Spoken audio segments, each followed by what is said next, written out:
Alright, we are doing a very important video today, um, and that is going to be the Dark Knight Trilogy Revisited.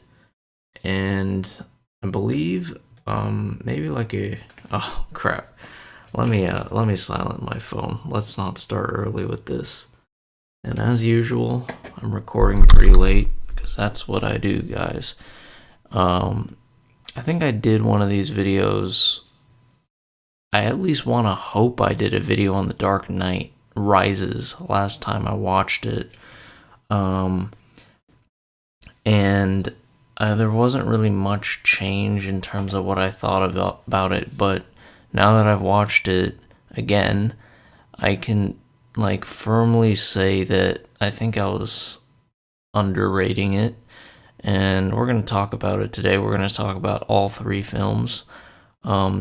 Although I have done lots of videos on The Dark Knight and Batman Begins, so just disclaimer, I'm going to be lighter on those two movies, and I'm just going to put in, on the end screen, I'm going to put my Dark Knight, one of my Dark Knight videos, which were really good, and I'm going to put my Batman Begins full video essay that I was really proud of. Because that movie, I also had a change of heart and I think I explained in my video, I always would never rewatch that movie, not because I didn't think it was good, I just was a big fan of The Dark Knight, but now I'm a big fan of both, and now I'm a big fan of all three, so I've had a big progression. I explain, hopefully in that video, because it's my opinion, I explained that for me, Dark Knight and Batman Begins are pretty close. I rate Batman Begins a 9.7, and I rate Dark Knight a 9.9. But in terms of how much I love both movies, I mean, I love Dark Knight more, but it's they're close, I really enjoy Batman Begins. And yeah, so I just wanted to show you where I put it on my list. I have Dark Knight here. It's my 6th greatest movie of all time. I have it basically a perfect score. These are my truly perfect scores. And we'll just pull this up. But we gotta start with Batman Begins, which I will reveal where I put that movie here. Keep going, right here. So I essentially have it not at the lowest of the 9.7s. And Inception is I love this movie. I just can never bump it up. I think it's amazing. I just that's just where I think it is. It's on the cusp. But Batman Begins. And like I said, I'll be lighter on these two reviews because this is mainly about Dark Knight Rises. And sadly, I did a whole review on The Dark Knight Rises on my radio show that I actually was pretty proud of. But I didn't record it, so I can't post it on my other channel. If you know about it, it's called Cineshow, Cineshow. It's kind of hard to find. It's on KUCI 88.9 Irvine. But anyway, let's get into Batman Begins. I'm not going to go super in depth of the plot of either of these two, but I will in Dark Knight Rises. I'll do a whole synopsis. So, Batman Begins is a remarkably great origin story movie. Basically, it's the Batman story where his parents die in the first part of the film. He basically runs away to China, where he lives on the streets, and he learns how to be a criminal, where he's taken in by Ra's al Ghul. And basically, he's trained in the League of Shadows when he basically shows compassion and saves the father figure character, who he believes is named Ducard at the time, played by Liam Neeson. And he goes to Gotham, returning triumphantly to Alfred, where he tells him about his plan to save Gotham, the city his parents sort of, in a way, built, or his family at least.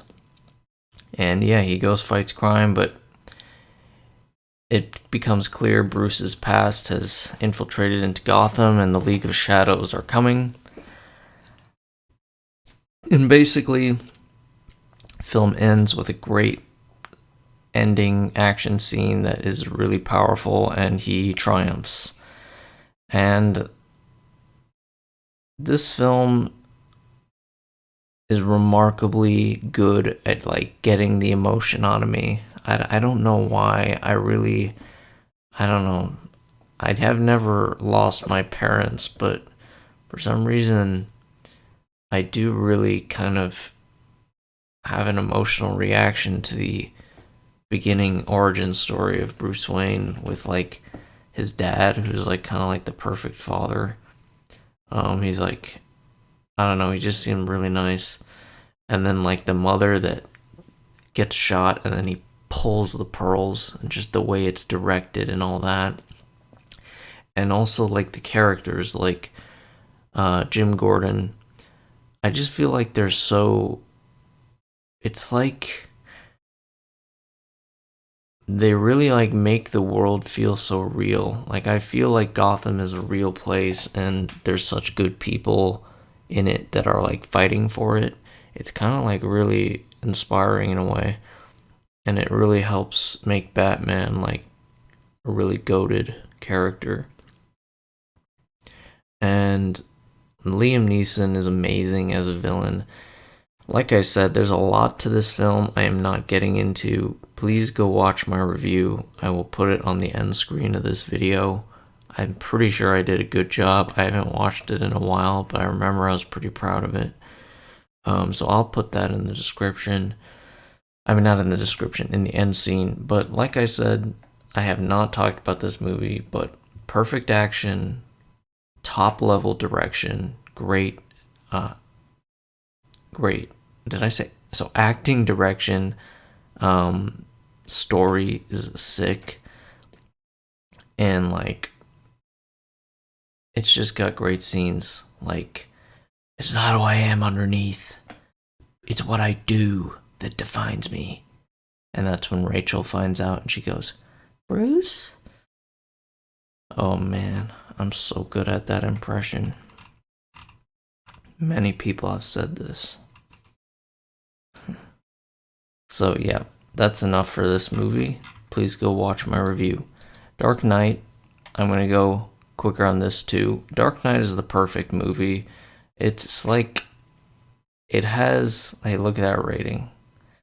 Now, full disclosure, here's how I watched this movie, but also Batman Begins.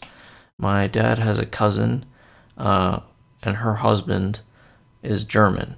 And one day, when I was maybe in third grade, they came from Germany, and at this time, Dark Knight Rises was not released.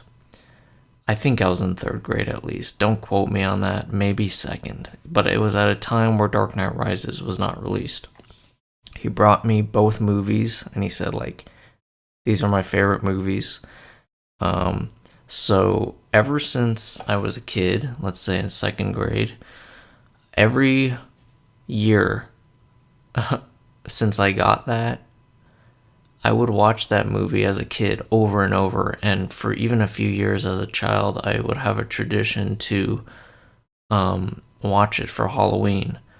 And I showed it to all my cousins and stuff like that. So I estimate that I've watched this movie maybe 40 times, okay? I don't know if that's an over or under estimate, but I would bet it's within 10. And much like certain root vegetable, it never gets old. And I don't know why it doesn't get old. but I don't get bored of this movie. I also feel the same about episode 3 of Star Wars, which is my second most rewatched movie. I think, and to be fair, like I would say all of my top 50 have like great rewatchability. Almost all of them, not all of them, but like, look, we can find some maybe like significance picks here. Like, It Happened One Night. I like this movie a lot, but in terms of like rewatchability, I like don't have a desire to see this movie again, even though I like it a lot. That's just my honest opinion. But like most of these movies, I could watch all the time. Especially like my top 20 or top 30, probably 25. Like, oh yeah, like I love all these films. All of them I could watch over and over again. Clockwork Orange, Barry Lyndon, I could watch those movies all the time. But the number one most rewatchable movie, in my opinion, is The Dark Knight. I would say this movie has the greatest pacing of any film ever, and I would say like Empire Strikes Back is maybe number 2. The Dark Knight is really just a perfect superhero film, perfect action film, perfect drama. It really, I mean, it's the perfect end to an amazingly tragic friendship / romance with Rachel Dawes. And maybe one of my favorite movie deaths. Maybe my favorite movie death of all time, frankly. Because I can't think of anything I like more, but maybe I'm wrong. But from the top of my head, I would say Rachel's death is my favorite movie death of all time. And just the way they did it in terms of the direction where, you know, she's talking to Harvey and she can't even get her last words out and they blow up the building. And it's like, whoa, that is cold.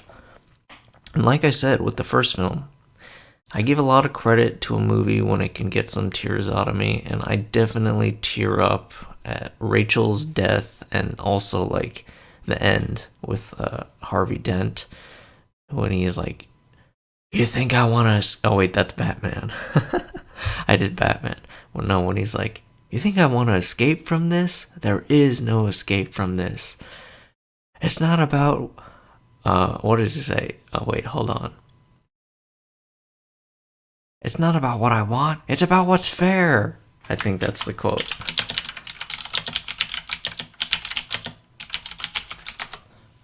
Oops, spelled his name wrong. Yeah, it's not about what I want. It's about what's fair. You thought we could be decent men in an indecent time. I love the character of Harvey Dent, and I made a video that I'm gonna put in the end screen. I recommend you watch all my Batman videos. I made a whole video about how good a villain Harvey Dent is, and like that, in my opinion, not enough people talk about him. Frankly, I think there's a lot of characters in the Dark Knight trilogy that people just ignore in favor of like the Joker and Batman. I personally think like Alfred is a really good character. I think Lieutenant Gordon is a really, really good character, and he's like really underrated. Also, like Fox, I really liked too, but he's kind of more minor compared to those two. But yeah, I'm a big fan of Harvey Dent. Okay, where were we? It goes without saying, this is Heath Ledger's magnum opus and the film he died on. And you can watch him getting his posthumous Oscar. It was a very emotional thing. And you know, he was a legend. He gave it his all, and he really gave us like one of the greatest villains ever and one of the greatest performances ever. And he just like went out with a bang. Also, this is a Christopher Nolan movie. It goes without saying there is a lack of CGI and a reliance on really top tier practical filmmaking that is just insanely good. he's Christopher Nolan's space brain. He's just too smart for his own good. Um, Also, the villain of Joker is really appealing because I would say it's summarized in one sentence. It's not about the money. It's about sending a message. And in a way, you really take the Joker more seriously when you realize how he almost has principles. As evil as he is, and as horrible a person he is, he almost has principles when he destroys all that money. He's the ultimate middle finger to other criminals, and he's like, no, I'm better than you. And it's true. And he's such a smart character, written so well. And I want to bring up one other thing. The scene in this movie, I'm sure you remember it, but when the judge is exploded in her car and like all the cards come out and of the trunk, and then the music is playing over it and it kind of synchronizes. This is like something only good directors, when I say good, I mean great directors, can do. And if you don't understand movies, you don't even notice it. But like the way he like syncs the movie up to these epic action scenes. There's even a part in Batman Begins that I just found out about. When the train is going towards Wayne Tower, and they go to the water control center, it's beeping the alarm, and the beeps line up with Hans Zimmer's track. And I was like, oh my god, he's so smart. I mean, it sounded so cool, and it makes the film like so much more intense. I don't know, I'm really nerding out. Problem is, I need someone to talk to about these movies, because nobody understands, Nobody does. I actually talked to a guy at the radio station who likes these movies too, and he had a lot of nice things to say about it, but he's not as big of a fan of Dark Knight Rises, which I'm going to get to. But what else can we say about this film? Like I said, I'm not getting too deep into the plot, but yeah, suffice to say, just a really perfect movie, along with the first one. They're both perfect in my opinion. But this movie is just an all-time classic in so many ways. I would say Christopher Nolan's crowning achievement. Heath Ledger's crowning achievement. Christian Bale, probably. And other actors, too. Maybe Gary Oldman. No, but because he's not a main character. But Aaron Eckhart, the actor for Harvey Dent. I would say all these people gave the performance of their life. Alfred, yeah, Michael Caine. And I think they made here like an American classic, which is awesome. I feel like you could show this to a person in like Russia or Hungary, and they would be like, wow, like Americans like have grit, and this is what they dream about. You know what I'm saying? On a separate note, one of the reasons I like the Twilight Zone so much is because of how like patriotic it was and how American it was. There's just something about it that I really enjoyed, because I felt like it was like the perfect show to show like what America was thinking at the time and like what its dreams were and all that stuff. But I think this is also kind of like that. Man, I go off on tangents. Okay, but let's bring up what I really want to talk about, and let's show where I've rated it. I used to rate this film a 9.3.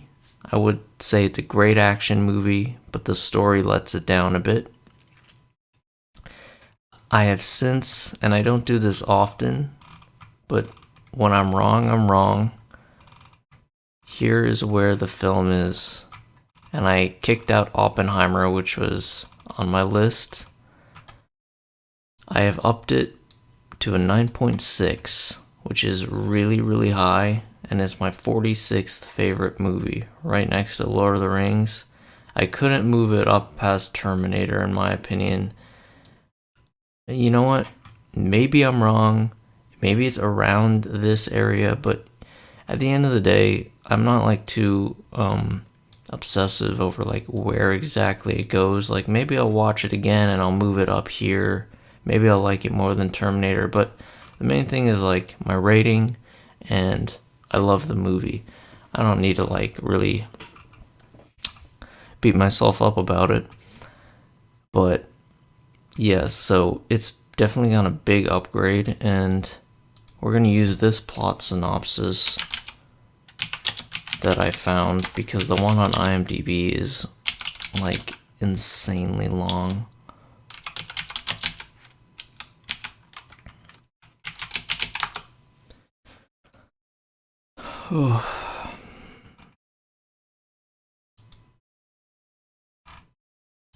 This is it. So it's somewhat long. So the way I'm going to do this, I'm going to read through it and give my opinions as we go through. So before I get into this, should I do the plot first? Yeah, I'll do the plot first. So in Uzbekistan, the CIA is extracting Leonid Pavel, a physicist. Some prisoners join the fight, but they are Bane and his men. They conquer the plane and abduct Pavel. Another plane hooks on, pulls the CIA plane, causing the wings to snap off. It crashes into the mountains. So this scene is peak Christopher Nolan. I think it uses a bit of CGI at the very end, but in general, it's like, I don't know, like no CGI.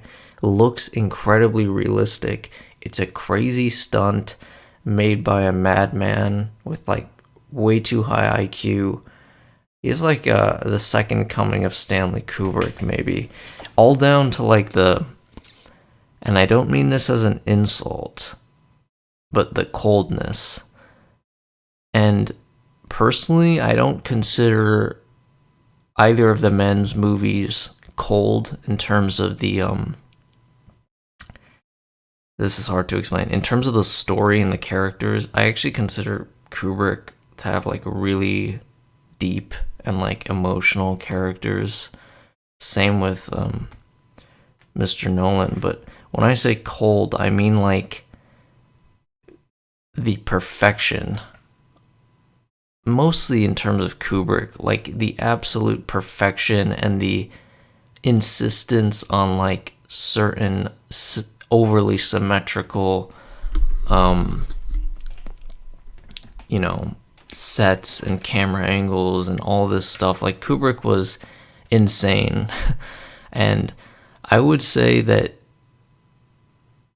Nolan is the same way, but in terms of like stunts and like ideas, like think of the movie Inception. That's a guy that's crazy, but there is a coldness to that film. And I would say, but not the characters, but Kubrick, the coldness mostly is from how he shoots the movies because they're overly perfect. But me personally, I love it. I think it's the coolest thing I've ever seen. But yeah, I think Nolan is kind of the second coming of Stanley Kubrick if I had to pick one. And I'm pretty sure that's his favorite director because I notice a lot of influence. Okay, so 8 years after the events of The Dark Knight, Gotham City is in a state of peace. Batman has disappeared since the night of Harvey Dent's death. Under the powers granted by the Harvey Dent Act, Commissioner Jim Gordon has nearly eradicated violent and organized crime. However, he feels guilty about the cover-up of Harvey's crimes as Two-Face.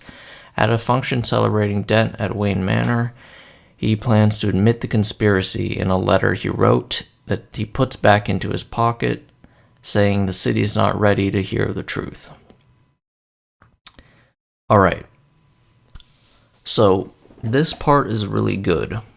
It's like at a event at Wayne Manor. Um, Gordon basically has this speech written up that he puts back into his pocket, basically admitting Harvey was a psychopath, but he puts it away saying, like, we passed this new law in memory of Harvey Dent. We prosecuted very harshly all these criminals. We've cleaned up the streets. Gotham is thriving. But Selina Kyle, who's Catwoman, steals Bruce's fingerprints at this event. And she also goes home with a congressman who goes missing. Now, Gordon and a bunch of cops go after him. And at this time, Gordon is basically falls into the hands of Bane. I won't get into it, but he's basically down in the sewers looking for the congressman, and Bane gets him. He's shot, but he leaves his jacket, and Bane takes possession of the speech, admitting Harvey Dent's crimes. So, Gordon is hospitalized, and he promotes Officer John Blake to detective, allowing Blake to report directly to him. So this is John Blake, so you remember. Joseph Gordon-Levitt, who I actually really like. I think he's cool. So this guy is kind of like the new Gordon, while he's in the hospital at least. And so keep that in mind. So, Bruce Wayne has locked himself inside Wayne Manor for the past 8 years since he retired as Batman. Wayne Enterprises is crumbling after he invested in a clean energy project designed to harness fusion power. But he shut the project down after learning that the core could be modified to become a nuclear weapon. Both Gordon and Blake, only Blake, not Gordon, has deduced Batman's identity, implore Bruce to return as Batman, but Alfred resigns in a failed attempt to dissuade him. And basically, Alfred doesn't want him to go die because he's like too old and out of shape to fight Bane. He also reveals that Rachel wrote him a letter that said like she was gonna marry Harvey, which crushes Bruce. But on the bright side, in my opinion, Rachel did love him more. But she basically says in the letter, like, you're never going to give up Batman, basically, so she can't be with him. But it crushes Bruce. Let me check to make sure we're still recording. Okay, I'm always paranoid about this stuff. Yeah, we are good. 28 minutes. So at this point, this is where the film really gets into gear, and this part is really cool. But I must say, this is the reason why this movie is not nearly as good. Well, no, not nearly as good, but why it's not as good as number 1 and 2. At this point, you don't really know what's going on. The plot is very heavy, and while the complex moving parts sort of come together at the end and you understand what just happened, you do not really get what's going on as the film is progressing. So the first two are very clean, tight, beautiful scripts. This one is very heavy. But anyway, Bane stages an attack on Gotham's stock exchange, uses a stolen set of Bruce's fingerprints to place a number of risky investments, which bankrupts Bruce, forcing him to relinquish control of Wayne Enterprises. He correctly suspects that his business rival, Daggett, has employed Bane to aid in an aggressive takeover of the company. He entrusts Miranda Tate to keep full control out of Daggett's hands. Okay, this plot synopsis doesn't mention the most epic part of this movie so far. During the stock exchange heist, Batman comes out of hiding, and it is really awesome. It's like you feel the weight, like how the cops sort of have this deep respect for Batman, and there's an amazing, like, couple hundred car chase with awesome Hans Zimmer music, and it's just so sick. I really like it. So, following a trail led by Catwoman, Batman confronts Bane in the sewers, who says his destiny. No, who says. I don't know what I'm. Oh, there. So, who says that he is there to fulfill Ra's al Ghul's destiny. Everyone knows who he is, but I just wanted. He's just really cool. Liam Neeson has a very cool look. And they also picked this guy, which I'm pretty sure this actor. He's in Logan, I believe, right? No, maybe I'm wrong. I guess I'm wrong. Anyway, so he's there to fill Ra's al Ghul's destiny, which of course was basically destroying Gotham for its immorality and chaos and all this other stuff that is terrible about Gotham, crime. He reveals that he was using Daggett's construction firms to stage a heist on Wayne Enterprises' Applied Science Division, which makes all the weapons for Batman. And he blows up the ground underneath, and all the arsenal of Batman comes flying down. And he cripples him by breaking his back, slipping one of his spinal discs, and sending him into an ancient prison called the Pit, which is virtually impossible to escape from. The other inmates relate the story of the only person to ever successfully escape from the prison, a child driven by necessity and sheer force of will, said to be the child of Ra's al Ghul. So this is what Batman assumes to be Bane, the only child to escape this prison, and the child of the man he killed in the first movie. Bane lures the vast majority of Gotham's police underground and sets off a chain of explosions to trap the officers in the sewers. And he murders the mayor at a football game by blowing up his box and taking out every bridge to the city, turning Gotham into an isolated city-state. He then gives a speech telling the people of Gotham that if they attempt to leave the city, he will detonate the nuclear bomb taken from Wayne Enterprises that Pavel, the nuclear scientist from the beginning in the plane scene, has converted into a nuke. He addresses the citizens, basically breaking Pavel's neck and killing him. He reveals the cover-up of Harvey Dent's death.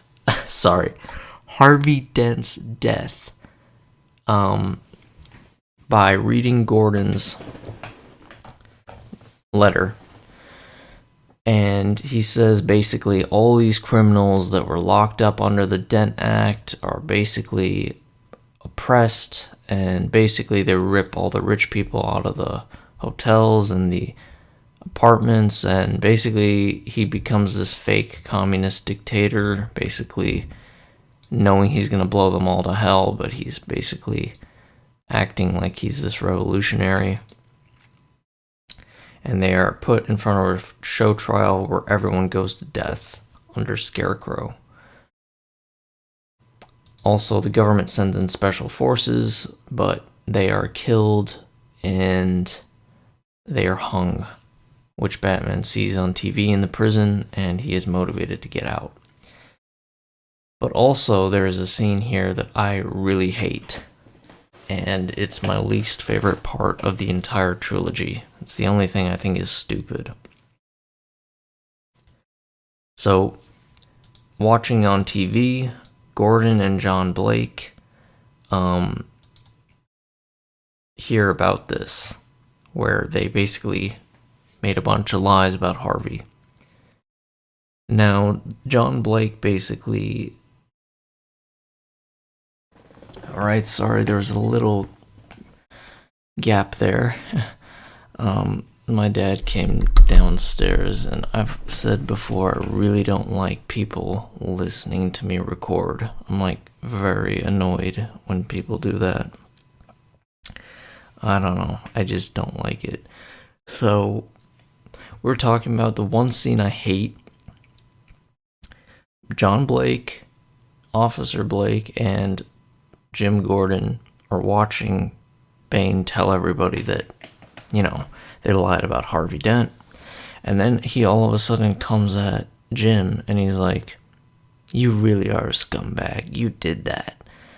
And then Gordon does defend himself, but I was just thinking, like, this scene is pointless because you're making me dislike John Blake, who's supposed to be a good guy, because how much of a bitch do you have to be to make fun of him for that? Because, like, Gordon did the totally selfless thing. He literally built up this whole facade for someone that he shouldn't have liked, Harvey Dent, for the good of the city, to not demoralize them. So he's did the right thing. I mean, so I was just like, wow, this is a dumb scene. Alright, so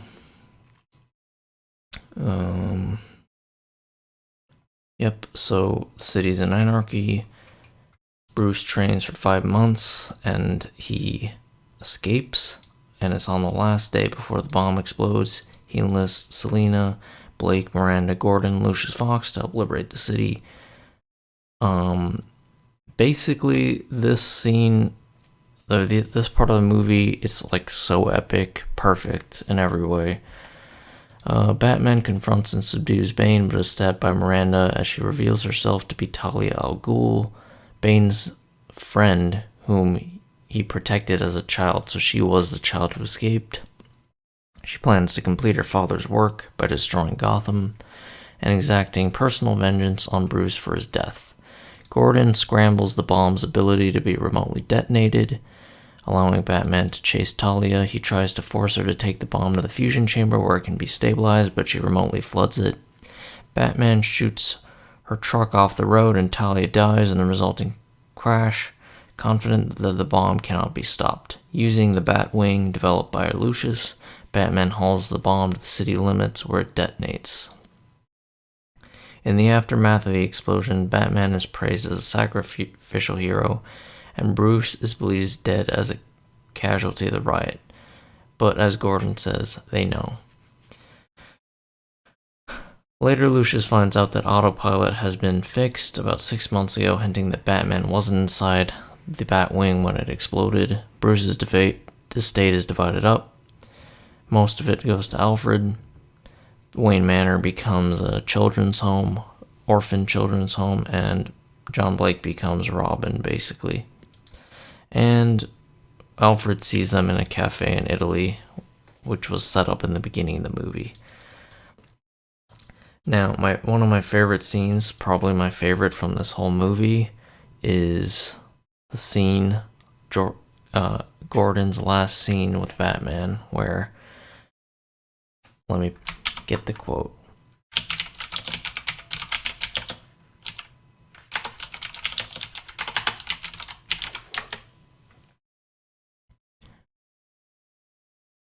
Gordon asks, "Who are you? The people should know to give you credit." And Batman says, calling back to, Batman's purpose as a symbol, he says, "A hero can be anyone, even a man doing something as simple and reassuring as putting a coat around a young boy's shoulders to let him know that the world hadn't ended. And I am very sorry for stumbling through that. I'm just trying to be quiet and I'm not paying attention." And that is, of course, from the first movie, which is a very sad scene when he puts his coat on Bruce's shoulders to comfort him in that moment. And basically, Gordon says, Bruce Wayne?" And he it all comes together beautifully, their whole relationship. Now, sorry, I just had to check we're recording. It's getting a little bit late at night, so I'm going to wrap it up here. The film is much better than I thought. It's really an amazing epic The action is perfect. The music is great. The police chase at the beginning of the film is awesome. And the end whole fight scene is really, really intense and just perfectly directed. Now, the problem with the movie is, like I said, the script is very heavy and confusing at times, unlike the first two. But there's a lot of moving parts and they come together nicely at the end. And you get a nice kind of bittersweet ending to the Batman story. He's hailed as a hero, but at the same time, Gotham kind of used and abused him. He ended his life kind of broke and in exile. But, you know, he was also hailed as a hero, and he died a great man, essentially. And it really did, it is quite an emotional ending. It's a very beautiful film. Alright, thank you for watching. I recommend you watch the Dark Knight Trilogy again, because I always watch the first two and I leave the third one, but watch the third one. It's really great. Alright, thank you guys. Sussy Boy out. Did you like that? I changed it a bit. Sussy Boy out.